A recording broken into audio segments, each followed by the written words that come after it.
Et de l'informatique, outil orthoptique du XXIe siècle. Concrètement, je vais vous faire une petite introduction pour qu'on se positionne, de savoir de quoi on va parler. Ensuite, on donnera la parole à deux intervenants qui vont nous parler de produits informatiques à destination des orthoptistes. Je vous les citerai tout à l'heure. Donc on est trois intervenants. Stéphanie Ferragut, qui est de Brest et qui va vous parler d'Orthoptica, une société qui a développé un produit innovant pour l'orthopsie et l'orthoptiste. Et puis Marc Fauveau, qui va représenter une unité qui s'appelle Brest, qui a aussi développé un outil informatique pour l'orthoptiste. Alors, orthopsie, informatique, deux termes nouveaux, non, pas tant que ça. Je ne vous ferai pas l'outrecuidance de vous rappeler ce que c'est que l'orthoptique, sachant que c'est un terme qui est né vers 1890. Informatique, c'est un acronyme qui est composé de deux mots, information électronique, et c'est un mot qui est né vers les années d'après-guerre, 1945. Donc deux termes relativement anciens, il était temps de marier. Pourquoi vous parlez d'informatique et d'orthoptique? Parce que l'informatisation est dans notre vie quotidienne depuis bien longtemps, que les cabinets médicaux sont fortement informatisés, que l'informatisation des cabinets d'orthopsie, des unités d'orthopsie dans les hôpitaux est un petit peu plus en retard que celle des cabinets médicaux, que nos cabinets d'orthopsie ont longtemps été le lieu où régnait le stylo, le crayon papier et la fiche cartonnée, et qu'il y a eu ces dernières années des logiciels qui ont vu le jour, qui ont facilité le travail des orthoptistes, en particulier dans le domaine de l'administratif.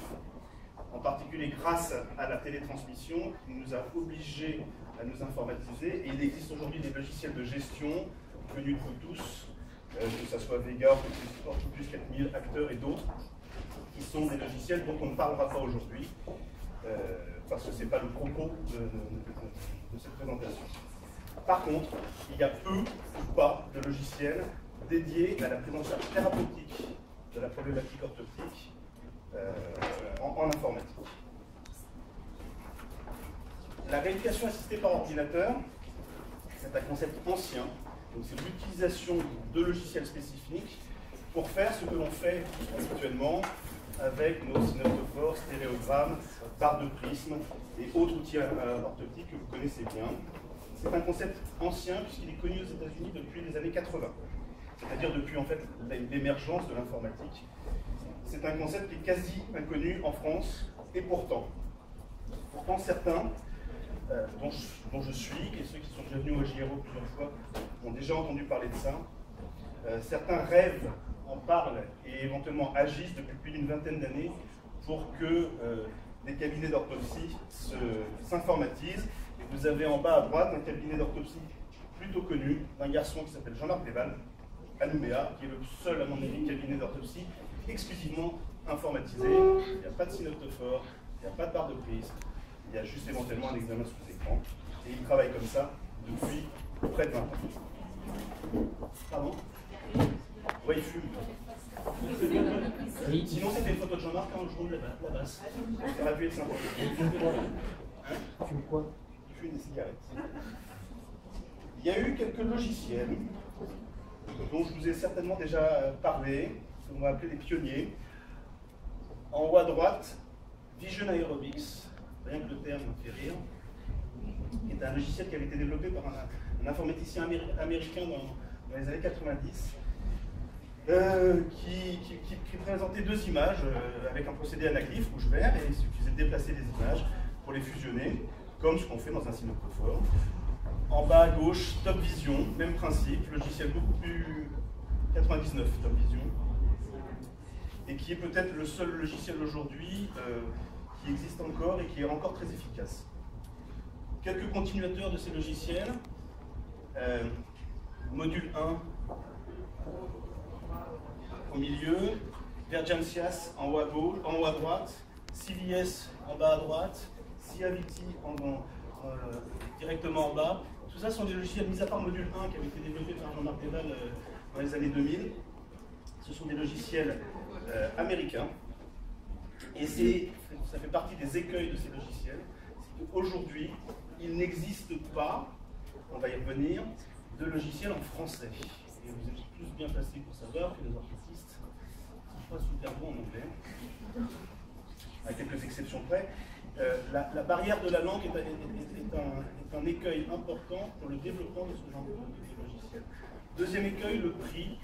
Ces logiciels sont souvent coûteux, et vous savez tous autant que moi que pour un orthoptiste, tout ce qui dépasse 1 euro, c'est trop cher.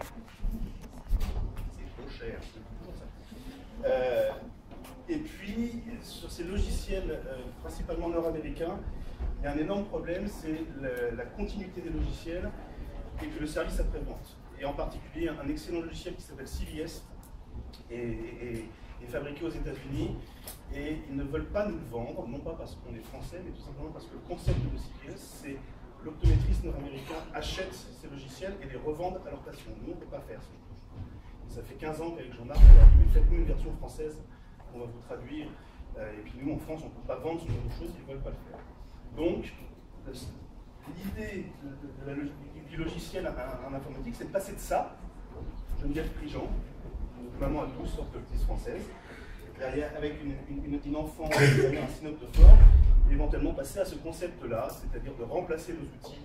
Hein, je vous rappelle que le synoptophore, il a été créé en 1850, 1860, par Claude Wers. Ça serait sympa, non pas de le ranger au musée de l'orthopsie, mais de passer éventuellement à autre chose. Et donc, jusqu'à présent, il n'y avait pas de logiciel français, facilement accessible, où tous les projets qui ont été lancés n'ont jamais abouti. Et bien heureusement, aujourd'hui, il y a 2 maisons, Orthoptica et Brest, qui vont nous présenter des produits innovants. Et l'idée est peut-être de vous donner l'envie d'accéder à des outils différents pour vos prises en charge éducatives.